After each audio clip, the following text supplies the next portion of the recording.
stopping. No break in between. He'd switch his guitars. He'd switch to a ukulele. He'd switch to the piano. He'd switch to the organ. And you could just tell he's a nice guy. Absolutely great. So we're going to play McCartney today. Bear with me. I thought we had to. I thought it was we should. Anyway. Yeah. Back to the... This is unbelievable. See, nobody asked... And see, this is what the left does not do, because they don't care. They don't care if something is necessary. See, they're not capable of building anything. So they want to sort of stitch onto things that are already there, but they really never ask. Well, wait a minute.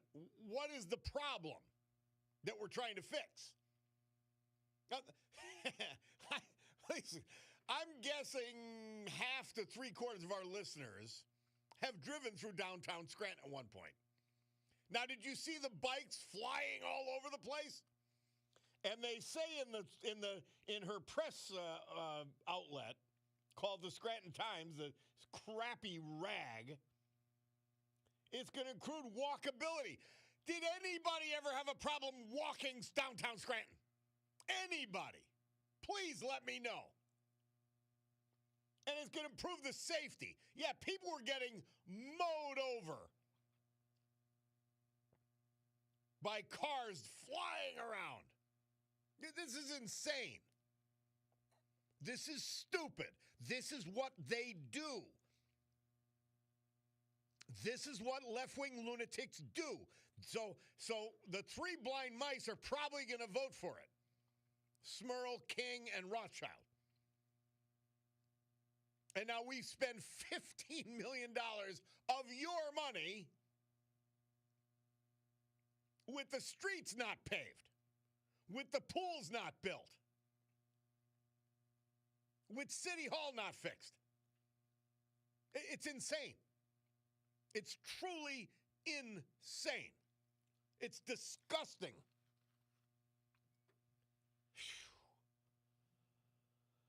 Whew. Oh, gosh almighty. And it's unreal.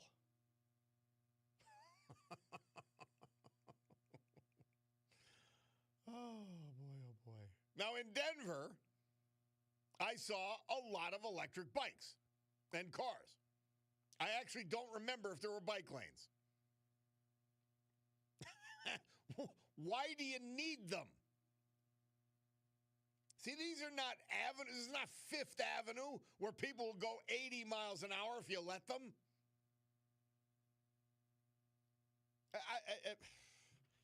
The stupidity of it all is just mind-boggling. And then she gets to go and say, oh, we put bike lanes in the Scranton. When she goes with her left-wing lunatic friends. Yeah, the other people that are rooting other cities. And they're all doing the same thing. They're all copycatting each other.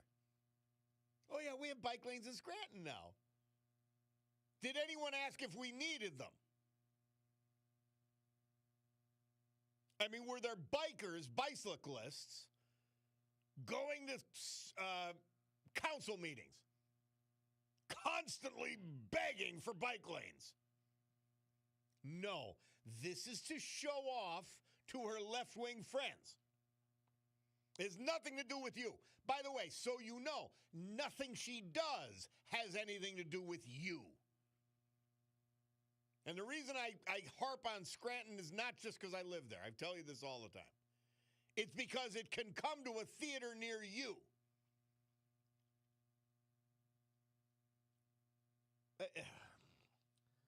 It's truly insane.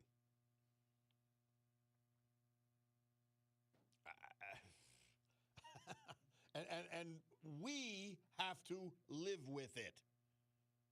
Because we've got three blind mice, two of whom are not even going to be there after January to deal with the mess they're making along with this idiot mayor. Wow. And as one of you just texted, yeah, bike lanes just sound progressive and sporty. That's what it is. Wow. Gene Barrett can't turn this thing around fast enough. Stop this clown. All right, we got to take a break. Bob Cordaro, WILK, happy to be back with you, but in a lather over this idiot we have as a mayor who wants to be a congressperson, who wants to be a part-time mayor while she runs for congressman. What a disgrace. We'll be back.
Our Veterans Tribute this hour and every hour, this day and every day, brought to you by our man John Basiliga.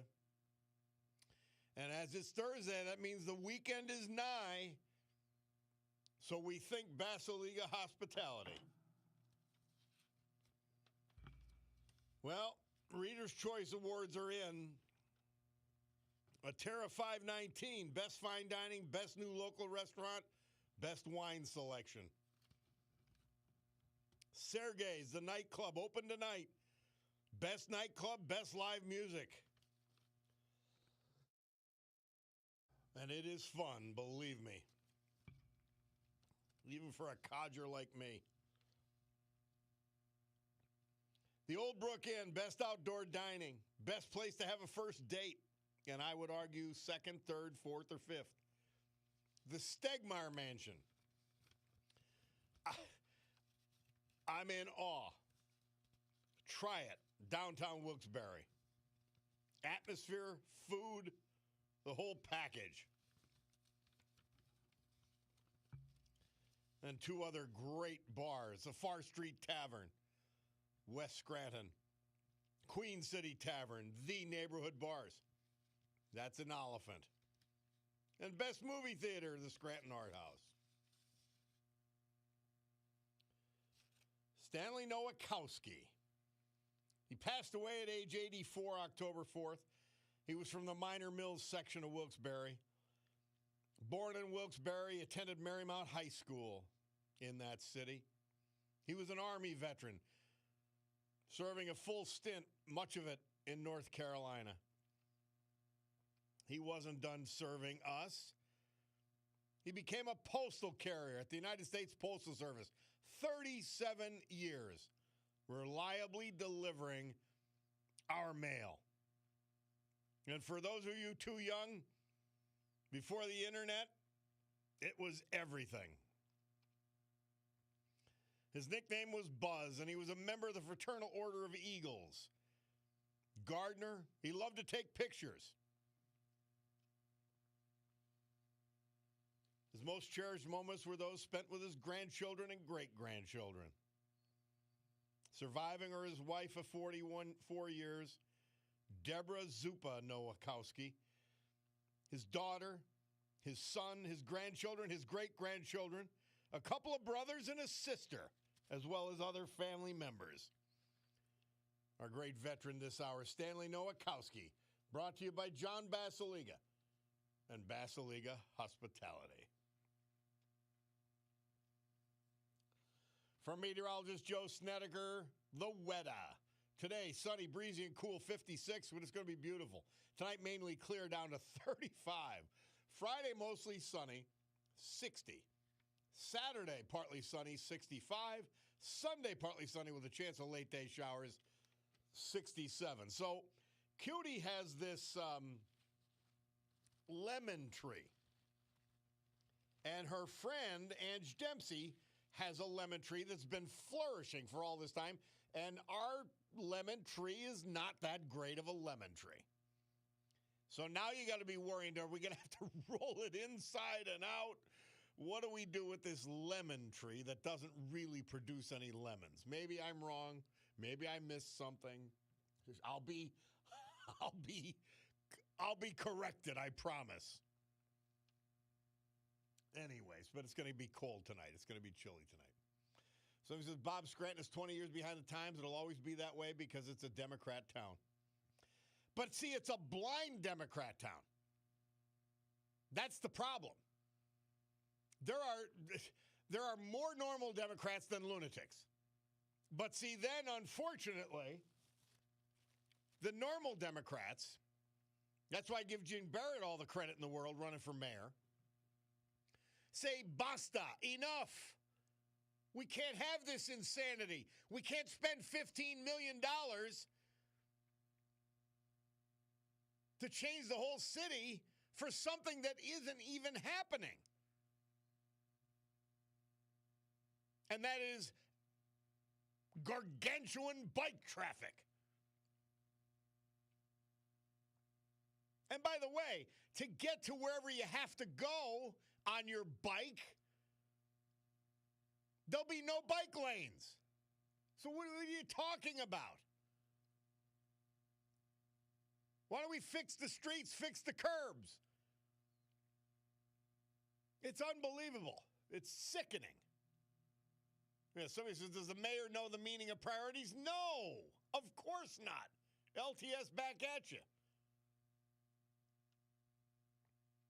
Somebody said, Dear Bob ALTS, the Nowakowski is pronounced like a V, not Nowakowski, Nowakowski. Now, I'm part Polish. I was trying to guess, so it's Stanley Nowakowski, somebody's telling me. So he says, Bob, please stop insulting true idiots with your comparisons to Scranton's mayor. And somebody else. I've also never seen anyone riding a bike in downtown Scranton.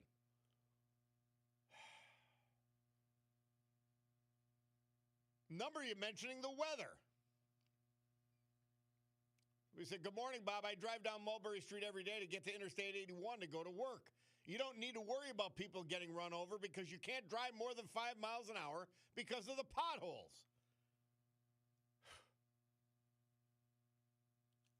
Somebody says, I always thought you needed 2 lemon trees to cross-pollinate, but I could be wrong. Well, we need something for our lemon tree. Richard Nixon's father famously owned a lemon ranch, and It was the poorest lemon ranch in the country, as he used to say. All right, we got to take a break. Bob Cordaro, WILK.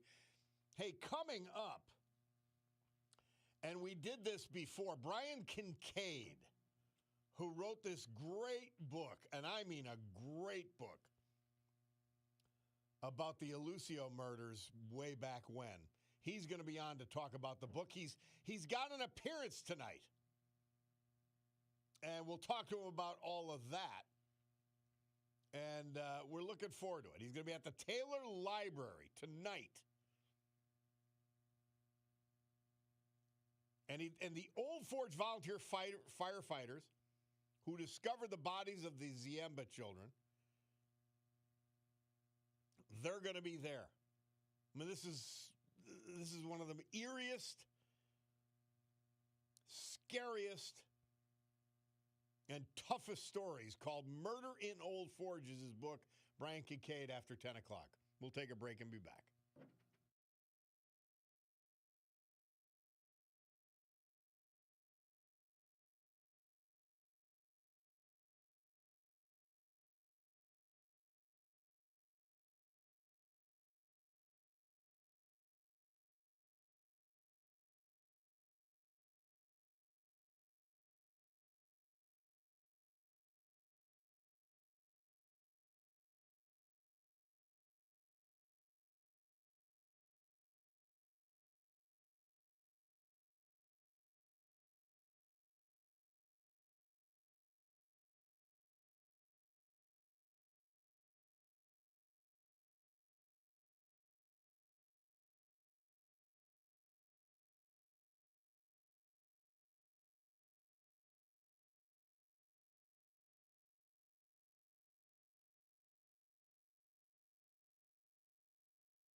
Paul McCartney and Wings, Let Me Roll It. Saw him perform that one live last Saturday night. at Coors Field, Denver. So somebody corrected me, and thank you for that. The project's going to cost, is estimated, so now we know, $27.3 million.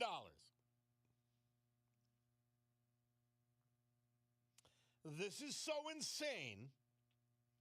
It is so irresponsible. And it's for the mayor to pretend she did something so she could run for Congress. It had nothing to do with us. We're just the city residents that she's going to use to pursue her left-wing agenda. And this is part of that. So thank you. One of our listeners pointing that out. It's going to cost $30 million, not $15. Wow. That's breathtaking.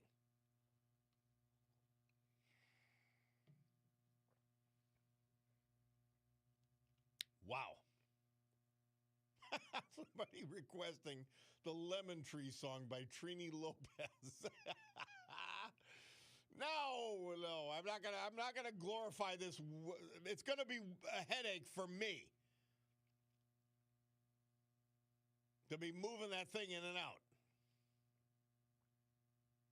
$30 million in the city. This is what these people do. Cinderblock checking in. He says, ALTS, Bob. ALTS back at you. What gets me the most about the whole Mayor of Scranton situation is she can't be that stupid. You are a citizen of the town with very loud, prominent platform. Mayor Many Names must have people that she listens to. Remember, they don't care. They don't care. But Cardos tells me it's 9:50.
honoring McCartney today. He was so great Saturday night.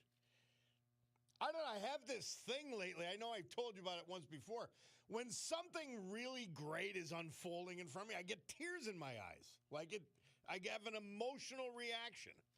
And I had it almost the entire 2-hour concert out in Denver. Quite amazing. In any event. Somebody else on the lemon trees. They say they do not need 2 trees to pollinate because they're self-pollinating. But it does help to have 2 trees to increase production. It could take 7 to 15 years for a lemon tree to produce mature fruit. Now, I don't know if Cutie's at work yet, but I hope she's hearing all this because I'm going to forget it tomorrow. Or probably this moment. Oh, and that was, but thank you. So, all right, I didn't even know what the last 2 cross-pollination deal was. I didn't even know what they were talking about. Maybe it was you. All right, so if you have 2, it's better than 1 because they cross-pollinate. All right. Yeah, but her best friend doesn't have 2, and she's doing fine. So maybe it's Cutie not getting the job done. We don't know. Somebody said, Bob, I really think the people of Scranton should protest against this idiocy. Get up, Scranton, yell out the window. I'm as mad as hell. We're not going to pay for bike lanes. LTS. I know it. I know it. The fortunate thing, if the people from Scranton will wake up, is that we've got an election coming up in less than a month. That's what they should be doing. Vote her out of office as she uses us to climb her personal totem pole. Unbelievable. Somebody said maybe Chauncey's been watering the plant himself. Well, that's Lee. No, we don't let Chauncey. Well, I can't definitively say that. Oh, Lord. A cabinet guy wants to know, how was my experience with the bus to Philly out of the Wilkes-Barre Scranton Airport? It was a good experience, but cabinet guy, well, let me say this. I justified it to Cutie. I said, well, look, somebody's going to have to drive us to Philly, or we're going to have to drive ourselves, and then when you get home, you're going to have to drive yourself after a long flight. It wasn't bad, but when I was thinking about it, just from a time standpoint, it was comfortable too, by the way. But when I was thinking about it from a time standpoint, you got a 2.5-hour ride to Philly. You've got to get to the airport an hour in advance just to be safe. You could have gotten into your car and, driven to Philly faster than they took you there. Now, you were also already checked in. I mean, it's fine. It is fine. I don't have any complaints except that it's adds 3+ hours of the trip versus simply taking yourself to Philly. But you got to remember, you either got to pay for parking in Philly, or you have to have somebody drive you, and then they have to drive back. And if you're paying them, well, that's another story. So in any event, somebody asking if the McCartney concert was at the Red Rock Amphitheater. No, my son is telling me you got to go see that. No, it was at Coors Field. Very nice setup, by the way. And Deb from Dallas says she'd attended concerts at Red Rock. And that's, I've heard nothing but great about that. But Coors Field was a great setting, and it was walking distance from his apartment. So that was nice. All right. My Bacardo Jewelers watch tells me it's news time, specifically that it's 10:01 and change. So we got to go to the news. Let's do the news. When we come back, we're going to have Brian Kincaid, Murder in Old Forge. We'll be back.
right, good morning, everyone.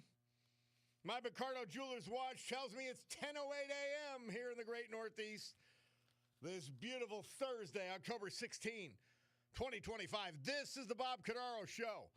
I am he, and it's a big day to fight for America, defend our values, and with the help of our man, John Basiliga, and Basiliga Hospitality, to honor the brave who have made us and kept us free.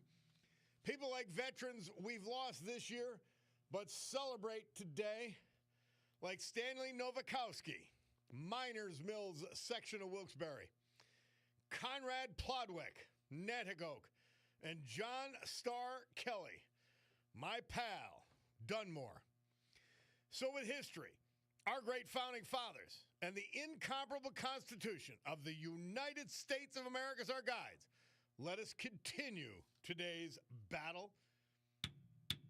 Gaveling back to order this meeting of the Club for Common Sense, promising you that we are committed to common sense and therefore will provide a sanctuary of sanity for all of you in in a world where the lunatic mayor of Scranton is going to spend $30 million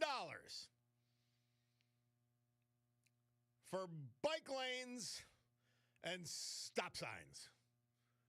Woo! It's overwhelming.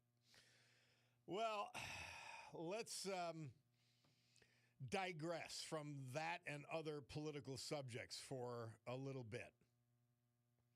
Brian Kincaid, he's an attorney who wrote a book. We've talked to him before, but it bears repeating.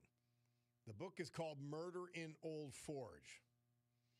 Tonight he's going to be at an event at the Taylor Library. And that event's going to include 5 Old Forge volunteer firefighters who discovered the bodies of the Ziemba children back in 1981. Riveting book, truly. Brian Kincaid, welcome back to the Bob Cordaro Show. How are you? Good morning, Bob. How are you doing out there? We're doing great. Brian, let's give the setting for those who may not be familiar with the event or the book. Start from square one. Tell us what it's about. Well, starting at square one, we go all the way back to July 26, 1981, in Old Forge, not far off of Maine, down Drake's Lane a little, and the Ziembas live. And their 2 children, 8-year-old Cheryl, 4-year-old Christopher, are playing in the backyard. And, people, a context I always call, having grown up in the 70s, in the 80s, early 80s were an extension of it, that you were allowed to run out and play. Mm-hmm. You weren't supervised 24/7. It was a different era. And the children went into the neighborhood and disappeared. Really, the sum of all fears for parents. By 4 o'clock, so this is about 4 o'clock, about 4:30, 5 o'clock, parents start looking for the children. They start calling family in. Nobody can find the kids. Gets a little later, by 5:30, 6 o'clock, Old Forge police are coming involved. Fire department, the various volunteer hoses in Old Forge were called in. By about 9 o'clock at night, you have roughly 1,000 people looking for these kids. Says something about the spirit of Old Forge then, probably now. Mm-hmm. People were out looking for somebody else's children. That just tugs at the heart. It's sum of all fears for parents. Your children have just disappeared into thin air. And all night the search goes on.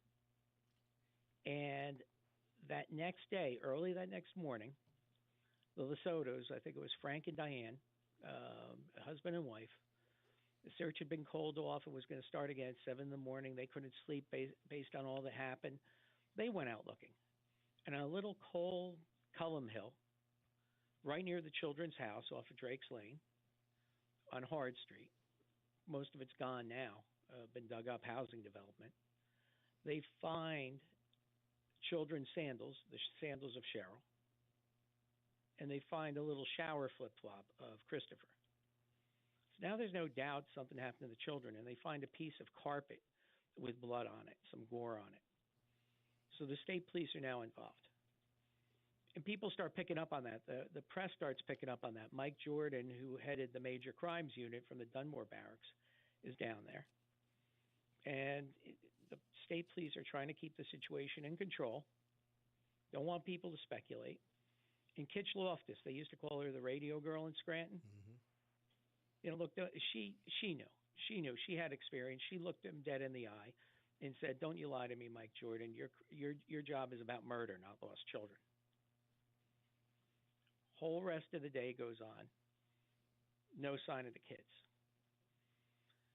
Ernie Priate, the district attorney at the time, who subsequently prosecuted this case, is down there. And he orders basically a shoulder-to-shoulder search of almost all of Old Forge, particularly the Connells Patch neighborhood. And they're certain something's happened to the kids. They're certain that it happened down in Old Forge. But you get to the Tuesday, the 28th, and a number of Old Forge volunteer firefighters, Frank Janelle, who was 17 at the time, Stanley Zatovitz, Mike Nelvanko, Ed Orslak, Rich Bessicon, say, we want to go look up the mountain, go look at the strip mining pits up above Connell Street. And the state police say, you can do what you want, but you're not going to find anything up there. And sure enough, they go to the second strip mining pit coming down, and 17-year-old Frank Janelle looks down, and he finds the bodies of the Ziemba children. And with those bodies is a very important clue. There is a piece of white shag carpet that's cut out in the shape of a dashboard. And the police, Mike Jordan, has them make a template. There's another piece of blue carpet with them as well. They bring it over to the Naples Auto Yard, and what kind of car does this fit? And you got to remember, cars, the 70s, early 80s, weren't nearly as nice as they are now. And a lot of people did little things to customize them. And one of the things what people would do is put carpet on the dashboard. So you have this carpet in the shape of a dashboard. And the Naples says this come from a 1971 Plymouth Cricket. And it's a fairly unusual car. I think it was a foreign import under, under American nameplate. And you look, and there it is sitting in the driveway of the Elizio family, 71 Plymouth Cricket, painted white. And that starts leading suspicions to Joey Elizio. As people in the neighborhood are asked about it, and they say, look, that blue carpet, one of the neighbors, Doreen Propersi, and her husband, Lenny Brown, were cleaning out the house that it was actually a two-family house that the Ziembas lived in. They lived in the other half. They were the landlords. And said, we gave that blue carpet to Joey Elizio. And look at that white carpet. That white carpet, he put that on his dashboard. A number of his friends were interviewed, said, yeah, that's the carpet that Joey put on his dashboard. And the carpet was covered with blood. So more and more suspicion is coming. And it's pre-DNA, and a lot of things, so that's not part of the checking. Yeah, it's pre-DNA. Yeah. All they could use at the time was blood antigens, that the blood had the same antigens as Cheryl Ziemba, the 8-year-old. Brian Kincaid is our guest. He is the author of Murder in Old Forge. He'll be tonight speaking about his experiences writing this book and the horrific story that unfolds in Murder in Old Forge at the Taylor Library tonight. But continue, Brian. And another thing that they didn't have in 1981 that is very common. You didn't have Ring doorbells. You didn't have cameras on every other house. So a child disappeared from a neighborhood in 1981 unless somebody saw something directly. They were gone. There was no way to find them except for searching. There were no hints. Imagine a camera on every other house or a Ring doorbell on every other house today. the police would have gone through each one of them. They couldn't.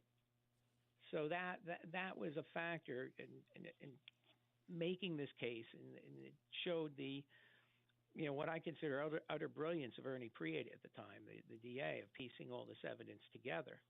But going back to the day that it happened, and we backtrack a little, about 5:30 in the afternoon, Joey Elizio's father wants to use the Plymouth Cricket. Now, Joey was allowed to drive that car even though he was only 15, under driving age. And he says, you can't use it. The oil pan's busted. About 6 o'clock, a friend comes over, a fellow named Ken Komowich, comes over to borrow a tool because the Elizio brothers were always working on cars in that house that was on the property. And friend comes over, and the first thing he sees is blood on the driveway. So this is 6 o'clock at night. Who got cut? Joey Elizio saying, I did. Turns out there were no cuts on his body, and another friend came by and saw the same thing. And this is how evidence starts getting pieced together in this case. So when you get to July 29th of 81, police had enough evidence. Ernie got search warrants. The DA's office got the search warrants from the judge, the court. Then, even though there was so much press activity, word got out. Word got out in Old Forge. Something's going on down in the trailer park off of Hard Street. And before you knew it, as the police were going in, the state police execute the search warrants and bring in the Elizios for questioning. There's about 1,000 people up along Drake's Lane and on Hard Street. A very tense, ugly scene, and the state police go in. They bring Joey in for questioning. And, he says some statements. Some are self-serving, some are lies. But he says, I cleaned up the mess. I found blood up there, and I thought I might get in trouble. So I cleaned it up. And they said, what about the carpets? I threw them away in the winter. And police say, we have witnesses who say you had them up until a week or two ago. And he goes, it was just a long time ago. So the police have enough to make an arrest. So they make an arrest of Joey Elizio. He gets charged 2 counts first-degree murder, 2 counts kidnapping. And ultimately he gets charged as an adult. And the DA's office, after a lot of soul searching, sought the death penalty, which up until 2001, 2002, we had the death penalty for juvenile offenders in the United States and in the Commonwealth of Pennsylvania. In other words, if you were charged as an adult, you could be sentenced to death if that's what the statute called for the crime, unless there was a specific bar to it in the statute. And there had been, probably from the country's from time of our nation's inception up until 2001, 2002, over 300 executions of juveniles. In other words, meaning people who were under the age of 18 when they committed their crime. So it wasn't a new phenomenon, but it still, even when it was occurring, was an unusual event. Yeah. And it was always reserved for the worst of the cases, and that's what the case was. Brian Kincaid, we're going to take a break now. We're going to come back. We're talking with attorney Brian Kincaid. He's the author of Murder in Old Forge. 6 o'clock tonight, he will be at the Taylor Library along with 5 Old Forge volunteer firefighters who discovered the bodies of the Ziemba children back in 1981. We'll be back. It's the Bob Cordaro Show.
Paul McCartney Day here on WILK, the Bob Cordaro Show. And that's in tribute. I saw him Saturday night at Coors Field.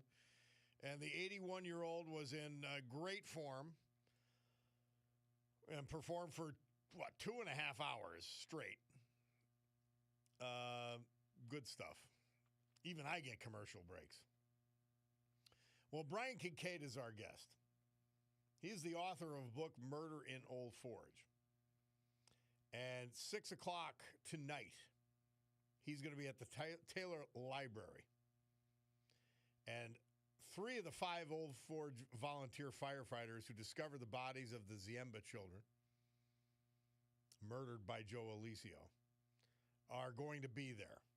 And he's going to talk about his book, the event, the aftermath, all of that.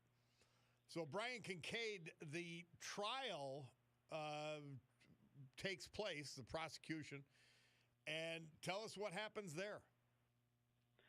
Well, they brought a jury up from Bucks County. Judge Walsh was the judge assigned the case. And, there were interesting dynamics at the trial. Joey Alizio had probably one of the better defense attorneys in the Commonwealth of Pennsylvania at the time. Jack Breyer is his attorney, with Diane Beamer sitting second seat for the defense. Well, buddy, Jack. That was a first-class defense team. Mm-hmm. And, poor Jack, he passed away, I believe it was 2 or 3 years ago. Then you have Ernie Priate, assisted by Larry Moran, just an incredible district attorney, just with a sharp mind, still has a sharp mind. I'm stopping by his office today. He's in his mid-80s, I think 85. He's still practicing law. I'm stopping by his office to drop off a copy of the book. And so you have this dynamic. You have a jury come in from Bucks County, Pennsylvania. Now, last time I was on, I think we had 1 or 2 people. They either text in or they emailed in. Oh, I know Joey Alizio is innocent. I walked to school with him. Well, you had a jury hear this trial for 4 weeks, the trial phase. And the trial was there were a lot of fireworks. Jack Breyer really put up a heck of a defense, but the weight of the evidence was such this was only going to go one way. There were 138 exhibits, and most of them traced the evidence back to Joey Alizio. And people say, well, circumstantial evidence. Circumstantial evidence has convicted most criminals in the United States up until DNA. It's circumstantial evidence is you're putting a case together. You're putting a case together on the basis of the circumstances on the evidence. But more importantly, 2 men testified. From Avoca, Alan Hoover and Tom Skoda on July 26th at about 1981 at about 4:45, 4:50, they're up there dumping brush, and they see this little Plymouth Cricket riding up the mountain road. And if you've ever been up there, and I've been up there a number of times, very deep ruts, very difficult for even a 4-wheel drive to get up there. And they see this kid driving this car, and they recognized him. They looked at his glasses. They recognized him, and he goes down, and he goes up the mountain, comes back down 10 minutes later. They saw him, and they testified at trial. And one of the interesting things was when they came forward in the case, because Alan Hoover liked to follow the news, and he saw it in the newspaper, and he said to Tom Skoda, I think that may be the car we saw on the mountain. This is a few days after the Alizio arrest. They tell their supervisor at work. The state police are called in. Walt Carlson goes in. I think Jerry Catano goes in, brings them to the state police barracks, and they bring them in the parking garage under there, and they bring them one at a time, and they say, this is the car we confiscated the other night. We impounded. And both of them said the same thing, because the police purposely showed them the wrong car. They said, that may be the car you brought in, but that's the car down there that we saw. Mm-hmm. So they identified the car. They identified Joey Alizio. That's pretty much as close as you got to an eyewitness. So when you bring all the exhibits in, particularly those pieces of carpet, particularly there's no doubt whatsoever that the murders occurred in that house that Joey's father was building on the property, because when they searched the house on July 29th, 1981, even though he had done a lot to clean up, he had used gasoline actually to clean up. There was a heavy smell of gasoline in the house. There was still found, under the molding on the floor, there was still found blood. There was still found hair strands. So while he cleaned up some, he didn't clean up entirely. Yeah. It was still visible, particularly to the police, even with the technology in 1981. Now you get to the point where it's just Memorial Day week, 1981. Case goes to the jury, and they even had Saturday sessions in this, half-day Saturday sessions. The trial even was going on a Saturday. And there was drama in the trial between Priate and Jack Breyer. Joey Elizio wasn't conducting himself. If he was my client, I would have been very upset. I'm sure Jack was.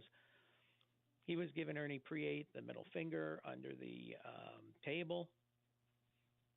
Mike Jordan the middle finger under the table. Ernie Priate stands. He gives his summation, which I think was about 45, 50 minutes, maybe even an hour, bringing everything, tying it all together for the jury. He walks back to his counsel table, and as he walks by defense table, Joey Elizio out loud in front of the jury just says to him, "You scumbag." That jury comes back with a guilty verdict. And what does Joey Elizio do? He puts his fist up in the air and screams in the courtroom, "It's party time."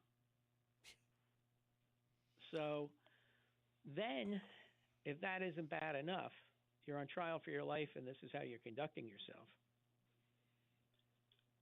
The Ziembas are hugging Ernie Priate, and they're leading Joey Elizio out of the courtroom. He turns to them and says, "Aren't you going to hug me?" Imagine that. Imagine that.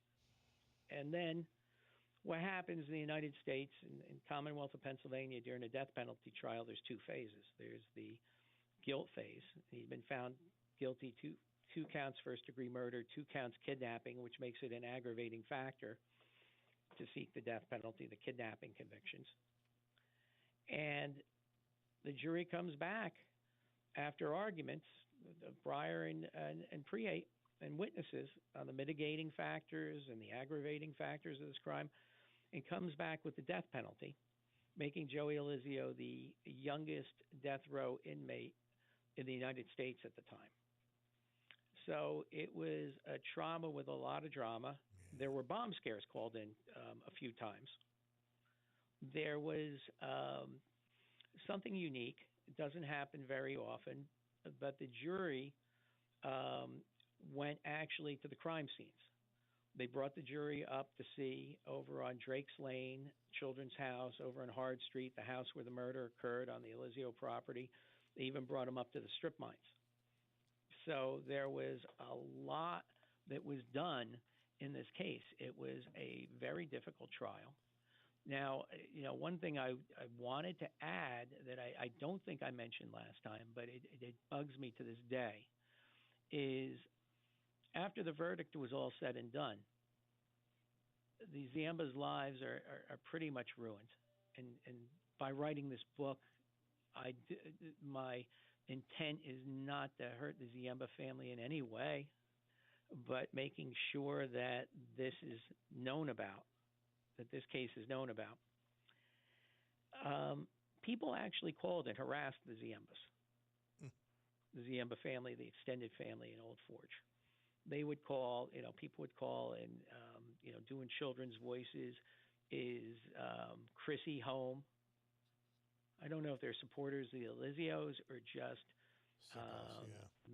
misguided people, but I will say this, and whether it makes me unpopular or not, if you took part in that and you're listening, there's a special circle of hell for you, in my opinion. Yeah. That's way off the charts. Terrible things. I don't care how old you were. If you were a kid doing it, If you're listening right now and you harassed the Ziemba family after that trial, there's a special circle of hell for you.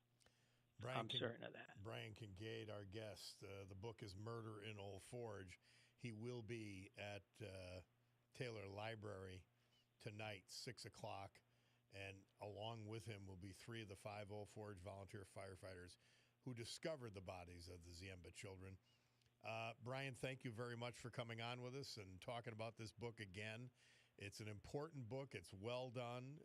It's a great read for a horrendous story. And I thank you for writing it and for coming on today.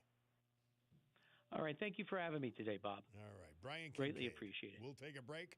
We'll be back with our Veterans Tribute and more.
Our Veterans Tribute this hour and every hour, this day and every day.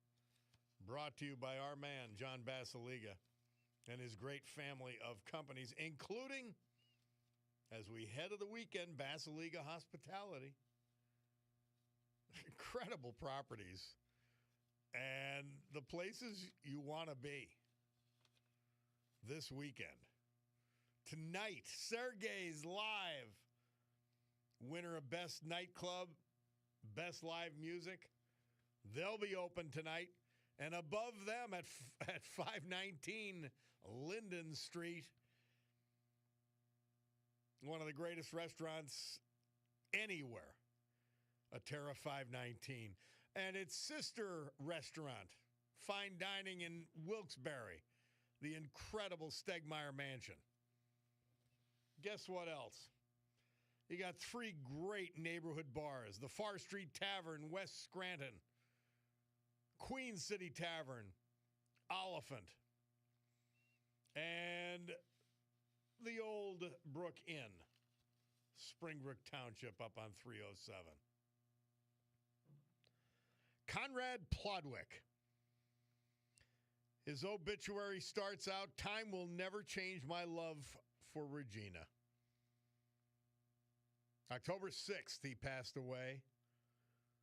His family says, time is too slow for those who wait, too short for those who rejoice, but for those who love, time is not. Born at the family homestead in Honey Pot, PA, he graduated from St. Mary's Parochial School back in 1954. He was an altar boy and did so throughout his school years. He graduated from Nanacoke High School, class of 58. Conrad Plodwick, survived by his beloved wife of 62 years, Regina, his high school sweetheart, whom he cherished and placed on a pedestal throughout their life together. He's survived by his only daughter, Dawn Marie, and her husband, as well as two grandsons who brought him endless joy.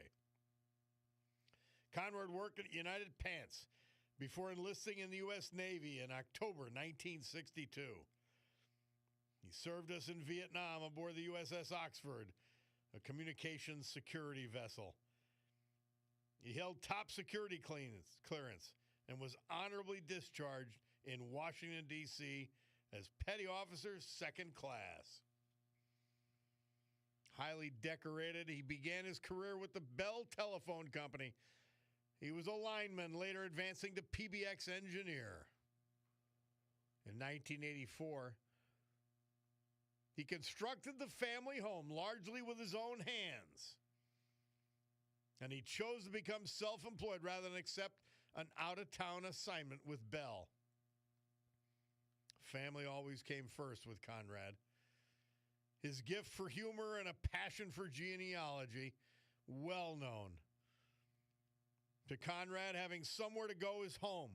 Having someone to love is family. And having both is a blessing. Our veteran this hour, Conrad Plodwick. Brought to you by John Basiliga and Basiliga Hospitality. From meteorologist Joe Snedeker, today sunny, breezy, cool, 56. Tonight mainly clear, down to 35. Friday mostly sunny, high 60. Saturday partly sunny, 65. Sunday partly sunny with a chance of late day showers, 67 degrees. Somebody said I graduated with Diane Ziemba. She passed away a few weeks ago. How sad. You would never be the same. You would never be the same. And they suffered just such an unspeakable tragedy in a town where you wouldn't expect it to happen, Old Forge. In a town that rallied around them, but then there were some sickos, as Brian Kincaid pointed out. Yeah, in the book, man, I will tell you, Murder in Old Forge, for an incredibly dark subject, and it does transport you to that day and time. And I was home. I was away at college at the time, getting into going into junior year in college, but it happened in the summer. And then the trial occurred when I returned the following year. And it was just, man, it was scary. It was crazy. It was something that you just did not think could happen where it happened. Well, we've got a friend. And his name is Jack Moran, John Moran. He's president and CEO of Premier Facility Solutions. We've had him on the air before because this man, who's had an incredibly successful career, he's legally blind. And he's not only overcome that handicap, he's flourished because of it. And most of the people who've dealt with him for years, unless he told them, did not know that he had this severe disability. And he's with us right now. I asked him to check in because yesterday was White Cane Awareness Day. And he is with us now. Jack Moran, welcome back to the Bob Cordaro Show. How are you, my friend? Very well. Welcome back to you too, Bob. Thank you. Tell us all about White Cane Awareness Day. Okay, well, I have a research team at the Harvard School of Medicine, that every year I go to for them to prod and find out why I can see, because I was born without visual receptors, cones and rods that create the image to your brain. And so they're wondering why I have any kind of sight, because it defies science. And they wrote a paper in the New England Journal of Medicine, and their peers contested the story, saying that someone without receptors could not possibly turn into a functional adult. And so they had me come back a second time to be sort of a guinea pig for these people, to show them what I've accomplished and what I do. And after about 10 minutes in the room with these folks, they were shaking their head. And they said they've never seen such a situation of this type. I defy science and the methods of medicine. And So Jack, said, were they familiar with your career at the time? no, not until they did some research. So they must have been even more astonished. Oh yeah, they were just the guy bowls 300 games bowling without bumpers. The guy travels on a rail trail bike at 15 miles an hour without running off the trail. He's just become so functionally sighted that it just defies science. And so they said, you're the perfect person we need for a study. And you've never used a white cane, but we're going to train you how to use one. And we want you to go to 3 metropolitan areas, and we have a map of where you're going to traverse. And we're going to grade those cities on how they treat the blind trying to be mobile. And so we went to Washington, D.C. for 2 days, Philadelphia, and Boston. And it was one day spent traversing the city and one day on the transit system. So we started off in Washington, D.C. just before the troops got there to maintain order.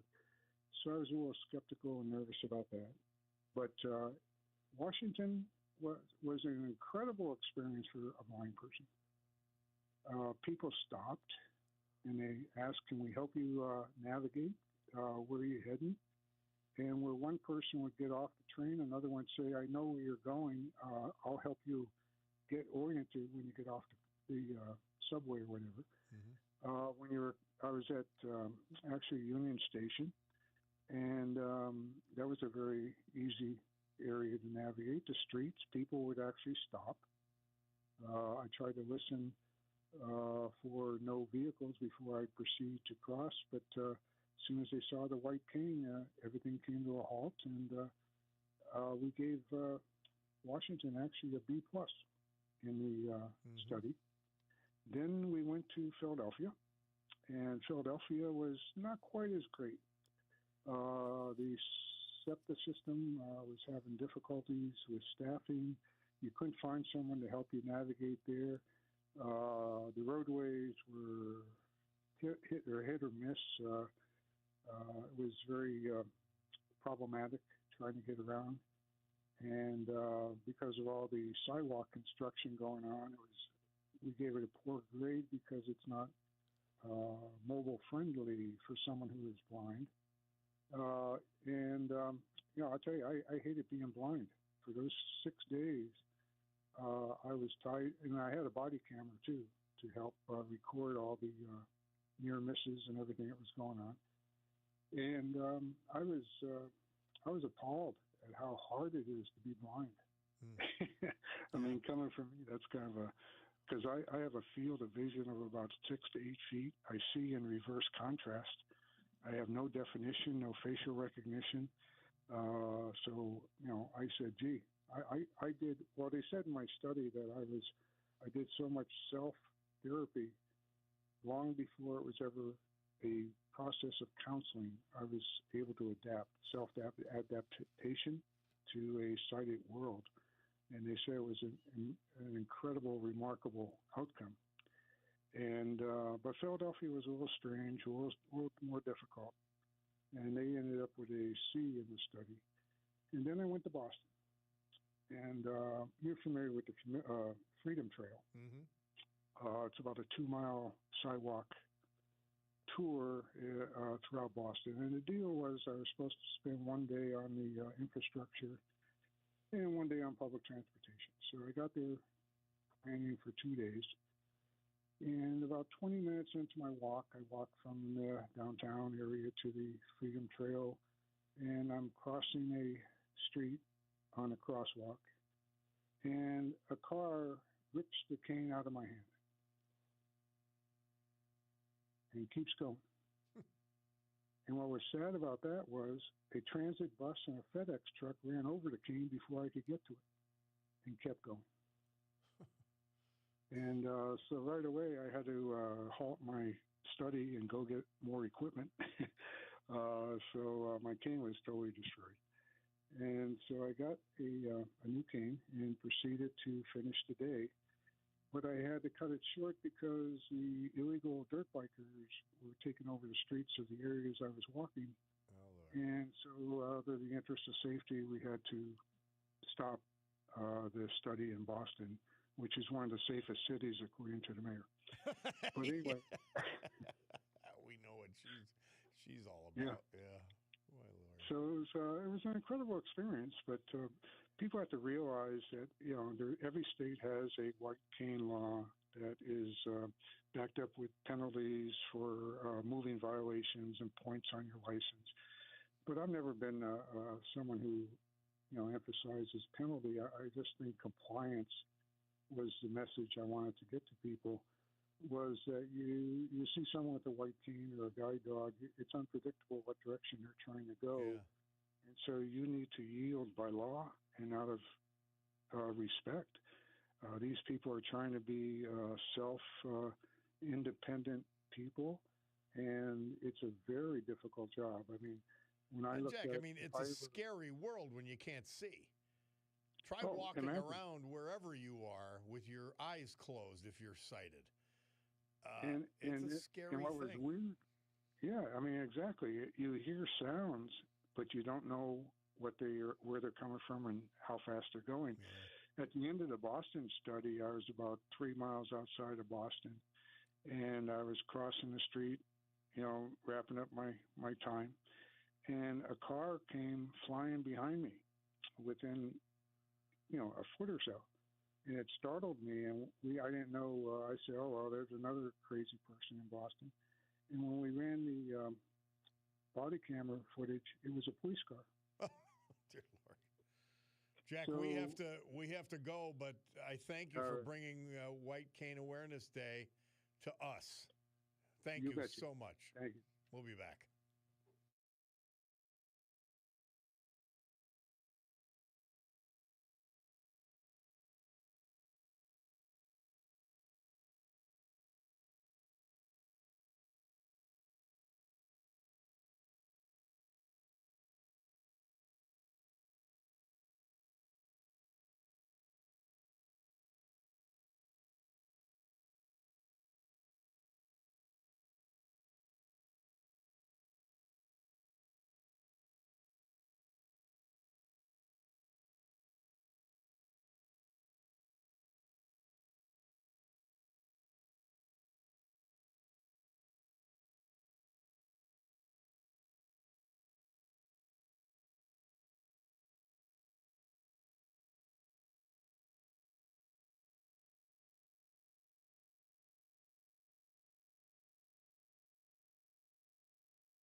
Great good morning, everyone. My Picardo Jewelers watch tells me it's 11:09 and change here in the great Northeast.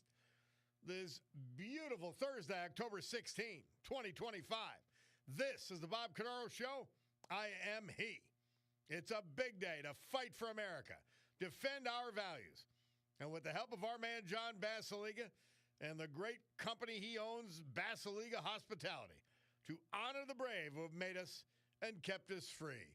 People like veterans we've lost this year, but celebrate today thanks to John.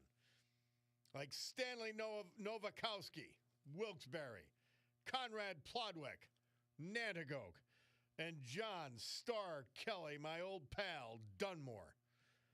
So with history, our great founding fathers, and the incomparable Constitution of the United States of America as our guides, let us continue today's battle.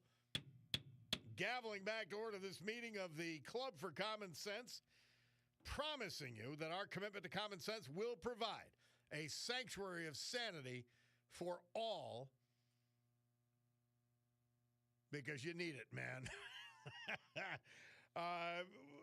Just before I bring on our next guest, who's in the midst of insanity, we do Mother Teresa, St. Teresa for today, October 16th. She says, if you were to die today, what would others say about you? What was in you that was beautiful, that was Christ-like, that helped others to pray better? Face yourself with Jesus at your side, and do not be satisfied with just any answer. Go deep into the question. Examine your life. Words to live by, obviously, by the great St. Teresa. Thank you, Mary Regina, for all of that. So we talk about being in the middle of true insanity. And immediately I have to think of our Congressman, Bresnahan and Muser. And Congressman Dan Muser is with us as we speak.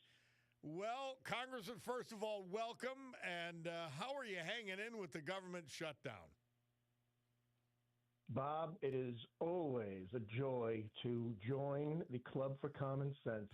And my oath is to not be irrational, nasty, or a destructive critic of America, rather to be rational, nice, and patriotic. I don't know if you have an oath for your club, but that's my well, that'll suggestion. work for us. We're a little looser than all that, but we can run with that. Hey, you got a wider net than that. Yeah. Before we get to the government shutdown, I mean, really an extraordinary event took place last week, and that is the ceasefire between, I guess, Hamas and Israel, and the renewed possibility of incredible relationships coming out of nowhere between the Arabs and the Israelis in the Middle East. Talk to us about that. Well, extraordinary. And you know what? The president has been working this along with Marco Rubio and others. Marco Rubio has so many jobs now. He was recently told he has to be the new coach for Penn State. So I'm not sure he's so happy about that. He could do better than what he had. But he, look, he worked on this. We saw that Saudi Arabia trip. He's worked with the Qatarians in D.C. and elsewhere. Jordan, he's kept close with the king there. Taking out Iran in the manner that was done, just put them in their place. All this was a build-up to all these nations. I mean, it was a strategic plan to bring everybody together, and we saw it. And then the EU wanted to join in, and here you got the EU recognizing Palestine in the manner they were. And look, that's their choice, but to do that in the midst of a war between Israel and Hamas, that was encouragement to Hamas. But President Trump hung in there with Israel, even under the controversy, and that said to Hamas, you know what, even with some of the war coming with us, America never will be, so we had better come to the table. And all of those factors came together, and you know what, all those nations, from Italy to France to Saudi Arabia, they looked at the president as the leader, as the boss. And we all saw that in real time during that peace initiative. Hey, that's what you and I have talked about this before. That's what strength brings, results. Mm-hmm.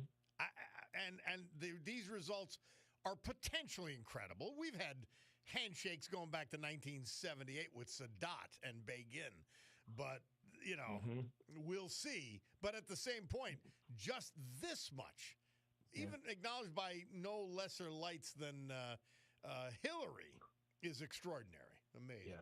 And it's certainly a build off of the Abraham Accords. Yep. And when you go back to Begin and the previous peace treaties, that was between Palestine and Israel, right? That was basically the PLO and Israel, and everyone else was sort of marginalized. This Trump administration was so smart in not going around Palestine, but gathering all the other support and then forcing the PLO. Who I visited. I've been to the West Bank. I sat with Abbas, had very, very frank conversations with him. So I get their side of things. But what the president did was mount a coalition that they needed to either they needed to get on board with or be isolated. So it was really smart, so much better of a treaty. That's why we have such faith in it that it will be strong and will be lasting. Excellent. Well, let's turn back to the subject du jour of the last 2 weeks. That is the government shutdown. The Democrats, only one in the House, 3 in the Senate, and we need 7, are holding their ground and saying, close the government until we get what we want. Where does it stand? Well, I'll tell you this. The show is going on. We saw what the president has done with peace. We have some great projects I'm working on in my office, bills on rare earth, a very extensive clean coal plan. We have an extensive fraud initiative where we may actually have a consumer fraud and scam task force supported by the president and Scott Bessent. We've got plans for HUD related to some veteran housing. There's a big broadband initiative taking place throughout eastern, central, and northeast Pennsylvania that myself and Rob Bresnahan are very, very much behind. So the show is going on. And meanwhile, what are the Democrats doing? Okay, they're storming the speaker's office when he's not even there. chanting Taking for pictures of Kamala themselves. to swear Kamala in. Yeah. Unbelievable. You've got to be diplomatic. Are these people as insane as the characters they play on TV? Yeah, the leadership is not the rank and file, but the leadership absolutely is. They're the ones saying, Hakeem was the one who said, "Hey, I got a good idea during the State of the Union. Let's hold up little signs that look like lollipops and say shame on them. And when the kid who gets an award for having cancer and defeating it, let's make sure we scowl at him and sit in our seats and don't clap." I mean, that's the sort of planning and strategy that's coming out of their leadership. And it's not relatable. And we're going to see it on full display on Saturday.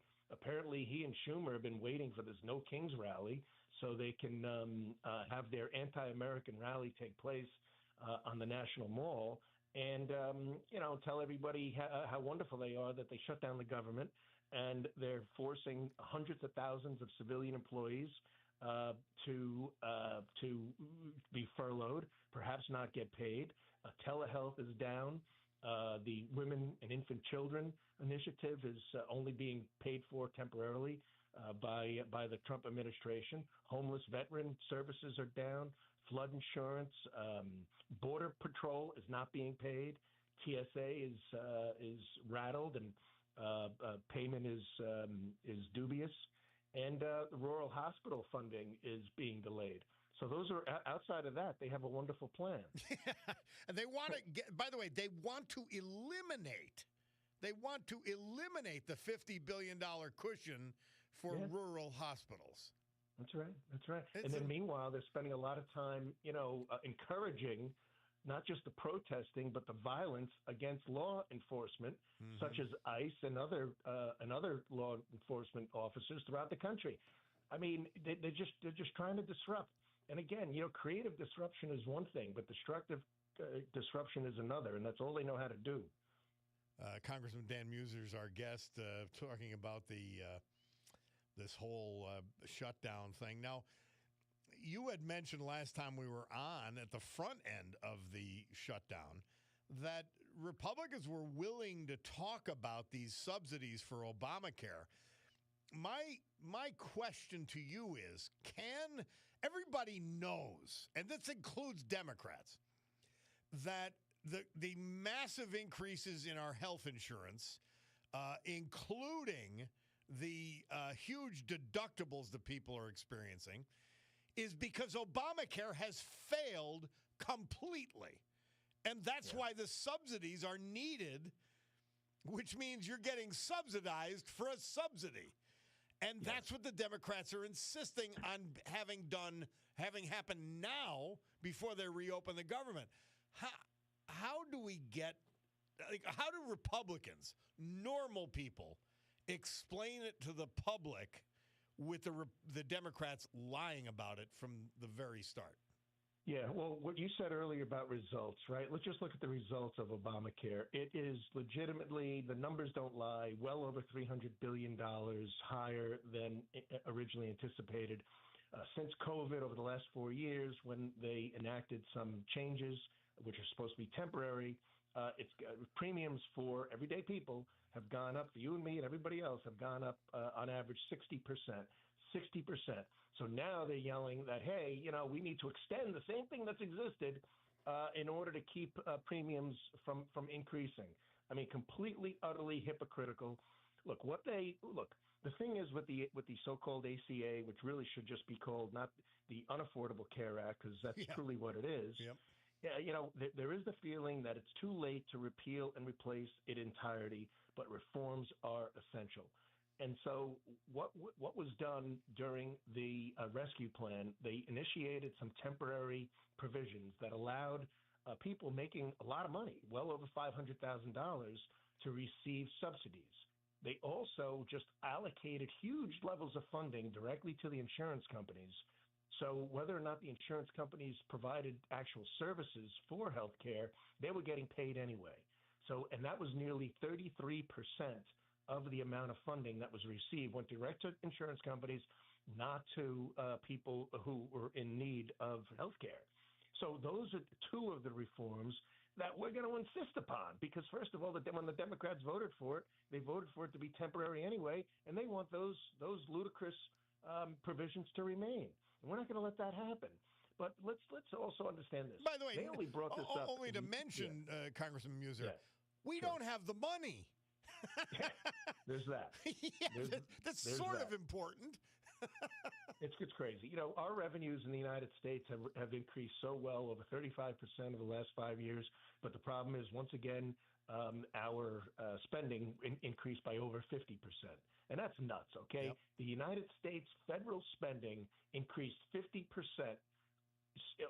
since 2020, and it's remaining there. Okay, so we're working on that. If something has gone up 60% and we want to cut it back 10%, that doesn't make us draconian bad people.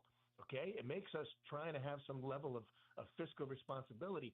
And by the way, the Democrats are holding out because the CR, which they passed in 2024, the continuing resolution, was their bill, but it's just not enough money. They want another $1.5 trillion that we saved in the BBB, which they claimed was actually increasing spending. They want that $1.5 trillion reinserted, or they're going to continue to hold their breath, stamp their feet, and march down on the mall and march into the speaker's office yelling, spend more, tax more, bring socialism. Where's Mamdani? We need him as our leader. And AOC, here we go. Well, Dan Muser, do they get? There's no sense of irony and self-awareness in a Democrat these days. Would they get the point during their No Kings rally that they're holding up the government from the king? Do they even get it? Yeah. Well, they're relinquishing the separation of powers as well, right? I mean, they're giving the president other authorities to to reduce spending and programs, right? Because we have to, because we need the money to run the essential programs of government. So liberalism always backfires, Bob. Yeah. You know that. I know that. Extreme liberalism backfires even more. Crazy stuff. Well, I hope you continue to listen into the Sanctuary of Sanity. You need it as much as anyone, being in the thick of insanity. You know what gave me some sanity? We had a couple of Charlie Kirk events on Tuesday, and I wasn't sure if I was going to be able to attend. I ended up being able to attend one up in Susquehanna County, which we had probably nearly 250 people outside on a somewhat rainy evening. And you know what? Everybody was just in high spirit and praiseworthy and just feeling good and just saying, God Almighty, let's just try to bring out the good in everyone, not just not just Republicans, not just who was there. And the same thing in Luzerne County. We had a great event there. Leanne McDermott with the PAGOP, she deserves a lot of credit, and Emerson and others. And you know what was good too? The PA club, or excuse me, the Republican club and the GOP were working together, which is something that I think is important for all, as like-minded as we possibly can be, that we all row in the same direction. Because Bob, they're showing us what they're going to do if the Democrats' leadership, and I hate to just paint all Democrats the same, because they're not, but they do follow their leadership. And take a guy like John Fetterman. He doesn't. He's got courage. At least he's got courage. Now, he's only with us maybe 20% of the time, but he's got the courage to do what's rational. And that's why we got to stick together, because they're telling us what they're going to do. They're going to open the borders again. They're going to increase taxes. They're going to hurt our economy. They're expand government. They're going to hire back those 250,000 people that we're trying to reduce, that they hired under Biden, and continue to do the things that are eroding our freedoms as well as the solvency of our government. So we got to stick together, and hopefully more people join the club of common sense. Well, the Senate is taking, and that's where the problem lies. They're taking their 10th test vote as we speak to try to see if 6 or so Democrats, in addition to the 3 that have already voted to keep the government open, will see some sense and have some sanity. But we're not optimistic at the moment. Dan Muser, thank you so much, as always, for checking in. And please do, whenever you can. We always love hearing from you. I will. And one last thing. Boy, oh boy, were you great at the Bobby Pettinato event last Sunday. You did a absolutely outstanding job. We got to get you out more. I hate it. If it wasn't for Bobby Pettinato, I wouldn't have done it. Because I said, I get the hives when I go back to those political events. I really do. Understand. I might catch that one of these years as well. But what a great man Bobby Pettinato. Oh, we had fun. I appreciate that. That was, in fact, I forgot to mention that. The Republican dinner up at Glenmara was just outstanding, and Bobby was great. Without reading glasses. I don't know how he delivered his speech. He did somehow without his glasses. It was a walk through history, an entertaining walk through history on anecdotes and stories that I had never heard. I heard some of them, but certainly not all of them. History and accomplishment. I always say this, Congressman Dan Muser. I look at today's Republican Party and yesterday's Democrat and Republican parties. They were builders. Yeah. They created things. They created the model train setup with the beautiful villages and the bridges and all this thing. And what you have now with the left, and you mentioned Mamdani, who fits right into the mold, they're just the people who love to destroy the model railroad. That's all they can do. They cannot build at all. You said it, and the list of his accomplishments was amazing. For somebody like me, and that's what you got to have. You got to have results.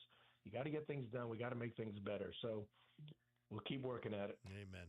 Thank you, Congressman Dan Muser. Keep fighting for us. We appreciate it more than you could ever know. Thank you, Bob. I will. I appreciate you very much.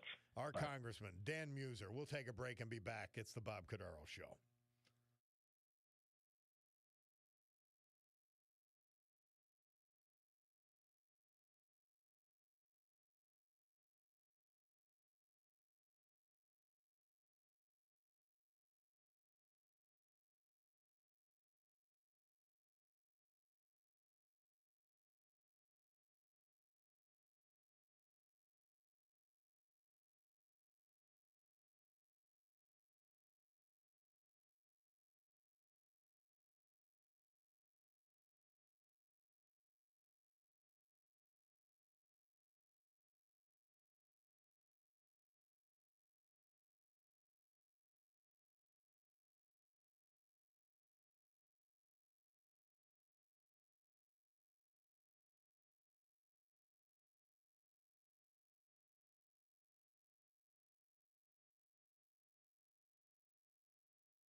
Our Veterans Tribute this hour and every hour, this day and every day. Brought to you by our friend John Basiliga and his great family of companies, including the one we think about most when we head into the weekend, Basiliga Hospitality. That includes two of the best fine dining restaurants you will find anywhere. From modern, I call it a Manhattan take, a Terra 519 downtown Scranton, and for a classic beyond classic fine dining, the Stegmeyer Mansion downtown Wilkes-Barre. Well, what about bar restaurants? We want to go a little more casual. Well, we got three great ones for you. The Far Street Tavern, the epitome of the redefined neighborhood bar. Great Trips Park section of West Scranton. Queen City Tavern, downtown Oliphant. Amazing. And then in Springbrook Township, the Old Brook Inn. Amazing. 307. And of course, best movie house, voted that way, years running, the Scranton Art House. Amazing. Well, he was a friend of mine and a friend to many. John Starr Kelly. He was 92 when we lost him October 5th. I was glad to call him a friend. Born in Philadelphia back in 1932. He was a graduate of Scranton Prep, the University of Scranton, and the University of Pittsburgh. He was a member of the U.S. Army serving us for a full stint. And then he was a pharmacist for over 50 years. A lifetime member of Our Lady of Mount Carmel Parish in Dunmore. He loved corny jokes, Irish music, and he was a proud member of the St. Patrick's Day Parade Association of Lackawanna County. He served as president of that great group in 1992. He was Grand Marshal for the parade in 2003. Survivors include his sons, John and William, his brother James, and his wife Judy of Dunmore, and nieces, nephews. He lost his wife of 60 years, the former Ann Walker of Pittston, in 2021. A solid Democrat, never changing, never supported me, always smiled and told me stories, and he was known not just for corny jokes, but for great songs and just as a great entertainer. Oh, he is missed. John Starr Kelly, our veteran this hour, brought to you by John Basiliga and Basiliga Hospitality. From meteorologist Joe Snedeker, today sunny, breezy, cool, 56. Tonight mainly clear, 35. Put your lemon trees inside. Friday mostly sunny, high of 60. Saturday getting warmer, partly sunny, 65. Sunday partly sunny with a chance of late day showers, 67 degrees. Oh, so it's good to be back with you guys. I'm a little disoriented because I don't have my phone. My phone got run over in Denver. And so my son was supposed to send it to me, and he sent it to the post office, and I figured I'd get it, and once I get it, I could bring it to the store and get it replaced. But I didn't get it yesterday. I'm hoping I get it today because, you don't realize how much you need the phone, and I use it so much for the program. So if I sound a bit disoriented, it's because I am. Chuck from Carbondale texting in.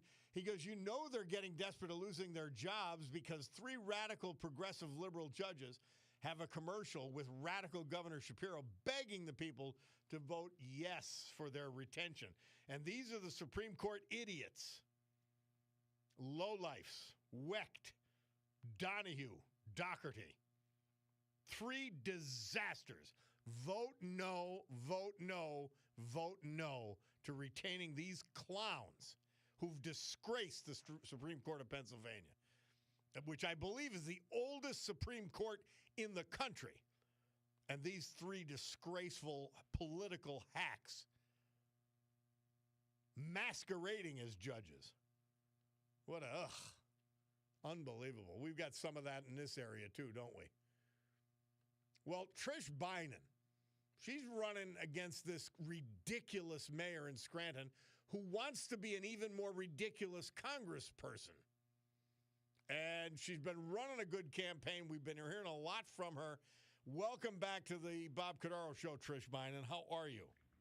Oh my gosh, Bob! So nice to talk to you again. Oh, and I was thrilled to see you last week. It was nice when we were out at that gathering. That was so fun. It's nice to see you. Now, yes. So the mayor's new deal. She's claiming she's not going to take her salary, and I was saying her salary increase that she pushed through, by the way. And so she's not going to take her salary increase, she claims. I know she's going to have one of the solicitors say, well, it's in the law. I really don't have the means or the mechanism to turn it down. But she's going to be part-time mayor next year. She's declared it already. Bob, I know what you're saying. Now, I have to speak on the $20,000. A few weeks ago, I brought this out I sent out some letters, and I brought this out on social media that when I'm elected mayor next year, I will not accept the $20,000 raise. All of a sudden, out of nowhere. By the way, I wish you would. But yes. It was a reaction to you. Oh, my gosh. It was a reaction to me. She was, I was almost laughing last night. I'm reading that, and I thought, didn't I just say that 2 weeks ago? And there it is.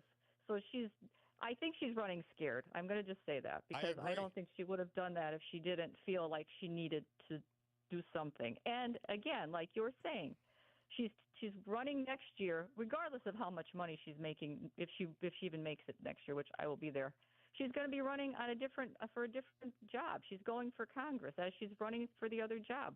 What kind of sense does that make, and how unfair is that to the city of Scranton taxpayers? Now, the latest insanity, infamia, is this $30 million project. And I had to be corrected on it. I thought it was 15. Then I looked again. Oh, my God, it's $30 million for this insane bike lane and stop sign project. Which we spent hundreds of thousands of dollars for the ridiculous consultant to come up with it. Mm-hmm. That is in itself one of the dumbest things I've ever heard of. And who's going to be paying for the balance of that money? I think some of it's coming out of the ARPA funds. Where's the rest of the money coming from? The taxpayers? Is she going to get grants? Is she going to get funding? No. And not even that. Yeah, who knows? Then what about the traffic lights? Would you want to be a person crossing the street without a traffic light there? Do you think people are going to stop for that stop sign if there's 5 people crossing the street? They're in a hurry. They're not going to want to stop. Well, this is typical of this mayor. This is a solution in search of a problem. We have not had safety issues in downtown Scranton. We have not had bikes getting driven off the road in downtown Scranton. But we have had limited traffic congestion. We're now going to have it off the charts if this plan goes through. Yeah. I totally agree with you. I don't even know how this even originated. I guess it did a few years ago. Someone mentioned it. They were talking about starting it up. And then it fell by the wayside because it probably wasn't. It isn't a good idea. And here we go again. She's trying to be out there the last few weeks before the election to make sure that her voice is heard. And she's just throwing things at us left and right. And half of it doesn't make any sense. I think I know it's mostly for political reasons. And even if it does start through, she's not going to be here to see it through fruition anyway because she's leaving for another job. It's outrageous.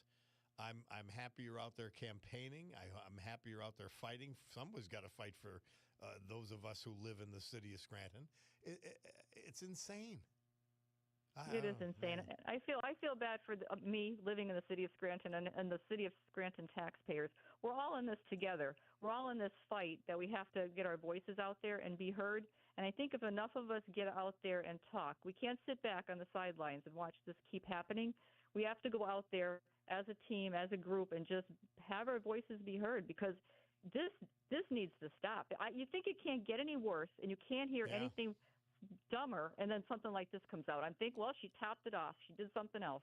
And she's got the 3 blind mice, 2 of whom are not even going to be there next year, are probably going to vote tonight in favor of this nonsense, $30 million worth. I know. Where is the money coming from? That plus it's just the dumbest idea I've ever heard of in my entire life. I really hope that it doesn't go through. Well, I really do. I think it's a shame. It's a waste of money. It's a bad idea. It's a danger to the residents. The bike lane, that's a danger to the people. From beginning to end, that's a bad idea. And so we've got to get her out of there. Something's got to change. I'm for the people. I will absolutely work to make things better and not even think of these type of ideas. They're bad from the beginning. They're a bad ending. Will not help anybody. Well, Trish Bynum, keep campaigning, keep pushing, keep trying to protect this because we need to be protected from this ridiculous mayor. We truly do. Thank you so much. All right. I appreciate it. And yeah, please, anybody go on trishforscranton.com. You can get more of my information on my page. Trish Bynum, stay safe and strong on the campaign trail. Thank you. Thank you so much. All right. Bye-bye. We'll take a break. Bob Cordaro, WILK. We will return.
1985, Paul McCartney and Wings. I had the great pleasure of being among about 50,000 fellow fans at the Paul McCartney concert. Somebody texted in earlier. They said, did you wear your Paul McCartney or Beatles shirt that Cutie was going to buy? Well, I stopped her from buying it from me. And so now she bought herself a Beatles shirt and didn't even wear it to the concert. So, no, I didn't look like a Paul groupie. I was a normal human being Paul McCartney fan. I wasn't dressed up in the outfit. Hey, Robin and Walter have sent me a fascinating story. And Robin's always sends me great stuff. But on our data centers.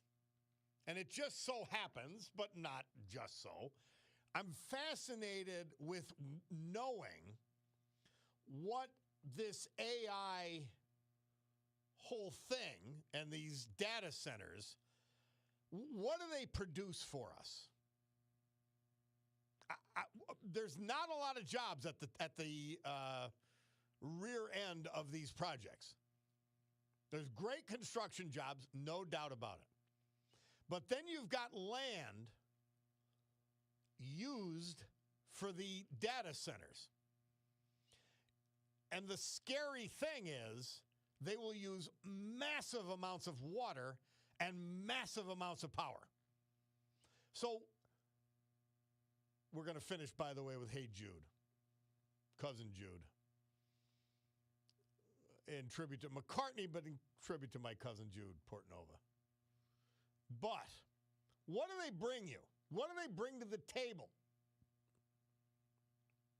If there's not permanent jobs, I want to know what that is. I mean, we're making our bread and butter in this area on distribution. And they're not the greatest jobs in the world, but I mean, you're starting at $20, $24 an hour. So a living wage. And there's hundreds of these jobs. And my belief is that a lot of companies are going to say, hey, here's what the distribution is. Let's manufacture there. But what if we don't have the land? So I'm really up in the air, even though I'm pro-development, on these facilities. And I asked John Perillo when I was with him this past Monday, John, could you research this? I really want to know, are these a good thing, a bad thing? Now, I will tell you, interestingly, they can have their own power plants, just as Trump proposed. They can have their own water. We have mine water, 30 billion gallons beneath our feet. So we may be the ideal place for an AI center, only if they produce their own power and produce their own water. If they don't, I don't think we can handle it. I don't think anybody can. So we've got an ongoing battle here and an ongoing discussion. And the last person to be in favor of slowing or stopping development is me. But we've got to take a critical look, and we'll do that next Monday on Monday Musings. I hope he gets to it with John Perillo. Interesting, fascinating subject. So thank you for bringing that up, Robin.